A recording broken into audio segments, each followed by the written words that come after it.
Sugeng pepanggihan malih kalian Subadi Prawoto. Ing kalodhangan menika badhe ngaturaken waosan buku basa Jawi Jagating Lelembut. Anggitanipun BP Sudaryono SG. Kanthi irah-irahan Wulan Dari.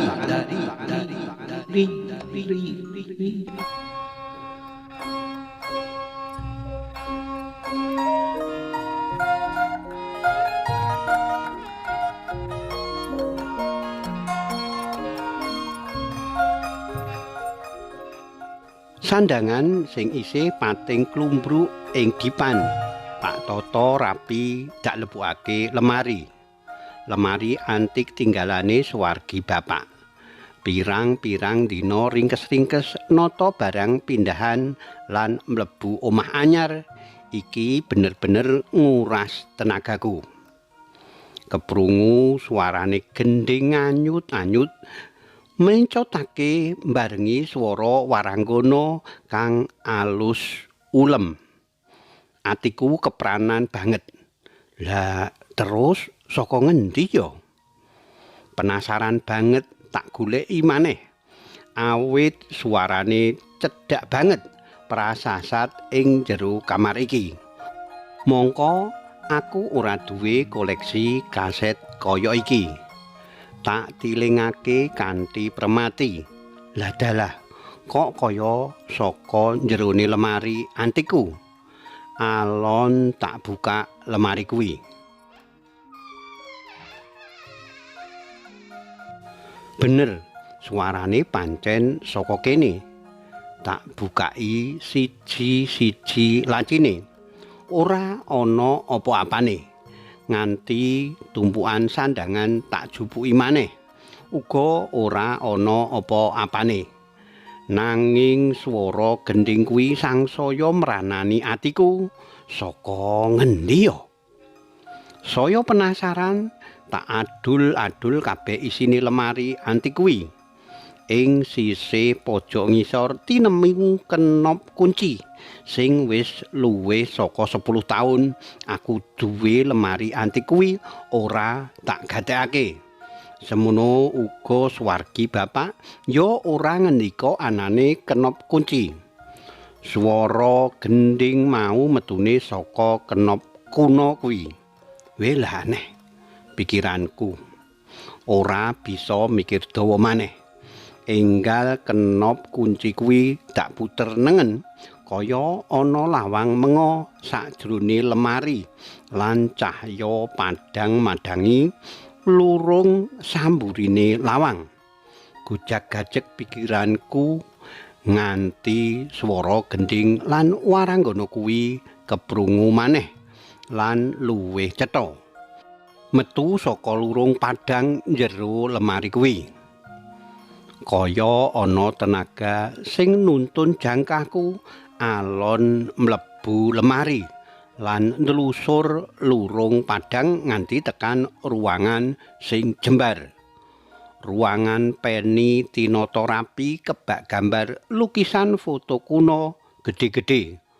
Paraga priyayi kuno ukuran sadedek manungsa. Gambar lukisan kuwi kaya urip. Padha mandeng solah tingkahku. Rasane ati ora kepenak. Githokku pating prinding. Padhange ruangan kuwi ora karana lampu utawa sorote srengenge, nanging saka pantulan cahayane bal kristal gedhe sing sumeleh ing altar.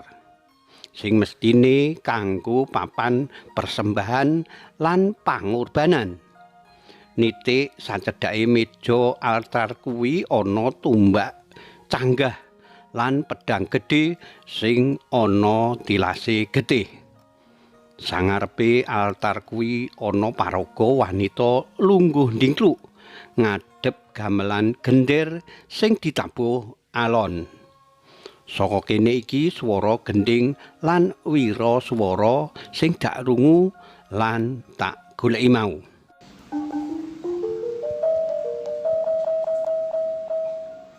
Gumunku ora entek-entek. Gek iki ana ngendi? Papan iki panggonane sapa? Uga sapa paraga wanita kuwi sing gandane arum, ngucek-ucek mripat semlengeren. Gamelan kuwi mandeg. Paraga kuwi alon-alon ndengengek mandeng aku karo mesem. Aduh, biyung jebule wanita ki jan ayu manis tenan saka rumangsaku. Aku durung tau nemoni wanita sing ayune kaya ngene. Senajan kenalan lan koleksi kanca wanita khususku cukup akeh tur ayu-ayu. Tangane ngawe esem pait madu kuwi ora ninggalake lambene sing abang ngengsemake. Mbuh saka karepe dhewe apa ana tenaga liya sing nyurung lakuku nyedak paraga wanita mau. Saya cedhak gandane saya wangi. Saya tak pandeng awakku dadi adem panas lan atiku sar-saran. Bareng cetha tak tamatake. Jebule paraga wanita ayu iki nganggo busana tipis banget. Wewayangan awake mbligung kaya bayi lagi lair. Kulit kuning nemu giring, rikma ireng dawa, gulu ngulan-ulan lan dada rinengga cengkir gading sakembaran. Cekake turah rupa kurang condro. Gedihku umup. Wis mungap tekan mbun-bunan. Dasare aku ora kena mambu wanita ayu. Awakku kaya dipanggang.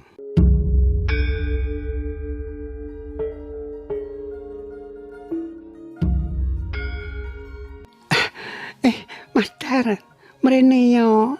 Tulung ana aku. Tulung bukaan borgol sing ing sikilku iki. Suarane alus karo mbalang liring esem. Aku wis ora mikir maneh, kok yo ngerti jenengku. Mongko kenalan bae durung. Wis aku ora perlu ngurus kuwi. Ati, awak lan mata iki wis ora bisa diajak kompromi. Enggal-enggal aku nyedak gondo wangi kuwi nuntun tanganku mbukak borgol. Sing belenggu ugel-ugel sikile. Gampang banget anggonku mbukak. Prasasan tat senggol wae wis ucul.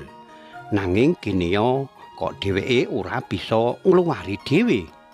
Nalika mbukak borgol, tanganku nyenggol payudarane. Ndadekake dadaku gemeter. Embuh sapa ndhisik sing miwiti. Sandanganku wis sumebar atuh bali kaya nalika aku dilarake. Kaya dene jaran sepasang sing diculake ing ora-ora. Semono uga nalika wong loro bebarengan lelayaran ing samudra birahi. Tabuh sepisan tengah wengi. Nalika aku lan wanita kuwi bubar andon katresnan, aku rumangsa kesengseng banget. Semono uga sajake wanita ayu kuwi kegawa rasa ati marem, seneng lan kesel. Cepet banget kagawa anglering alam pangimpen. Nalika aku tangi, krasa ana rasa sing aneh-aneh. Kaya-kaya awakku ora bisa bebas kaya maune. Aku sangsaya kaget nalika ngerti ugel-ugel sikilku loro-lorone wis diborgol mati ing jogan. Lungguh wuda tanpa busana. Ngenteni papane wanita ayu mau. Tanganku kaya dituntun tenaga gaib nabuh gamelan gender kuwi. Kanthi wirama gending sing ora tak mangerteni. Gondo wangi lan paraga wanita ayu sing nembe wae bubar andon katresnan mau ngadeg nganggo busana keputren kuno lan ora lali esem manis ngujiwat tansah ngrengga lambene.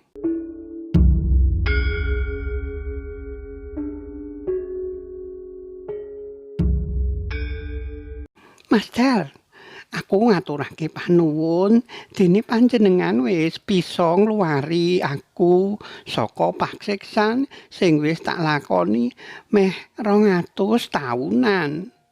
Derek ditepungake.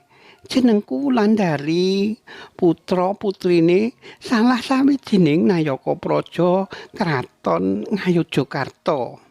Ing sawijining dina nalikane aku lan mbanku bali saka kaputren, embuh saka ngendi sangkan parane dicegat lan digawa mlayu wong. Wektu kuwi aku ora eling, ngerti-ngerti wis dicancang, diwudani, diselehake dhuwure altar persembahan. Sajake aku tiba ing tangane paraga-paraga pemuja setan. Atiku kekes nalika ndeleng kiwa tengenku kinupeng keluarga sing sajak trah luhur. Nanging jebulane watak tabiate ngungkuli kewan. Kairingan gamelan rancak wirana panas. Paraga kuwi padha wuda jejogetan kesurupan. Puncaking acara tetunggule paraga mau mrawasa aku kanggo tumbal sesembahan getih prawanku. Aku mung bisa ndomblong ngingetake nanging kaya dikunci ora bisa ngucap. Tanganku tetep nabuh gender kuwi kanthi wirama gending sing aku tetep ora ngerti arane. Wulandari unjal ambegan landung, banjur nerusake critane. Mbok menawa durung tekan titi nganti patiku, sing kutune sarampunge aku diprawani kuwi kudu disembelih lan jantungku diseleh bokor altar kanggo pangan setan pepujane.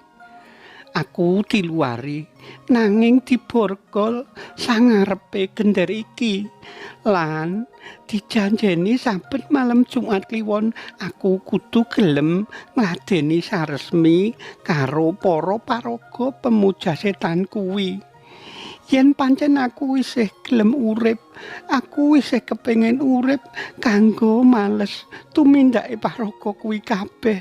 Aku ngorbanake kapribaden, raga lan rasa nganti tekan titi mangsane. Salah sijine paraga pemuja setan mau kaclemong kandha marang aku. Nalikane rampung marem saresmi kandha yen setan pepujane ing bokor kuwi ora bakal tangi lan ora ngganggu gawe yen diyem-yemi lelela turu nganggo gending pegatsih. Cariyos menika karipta dening PP Sudaryono SG. Kapetik saking kalawarti basa Jawa Jaka Lodang nomor 2 tanggal gangsal 11 Oktober 2016 ing Ngayogyakarta.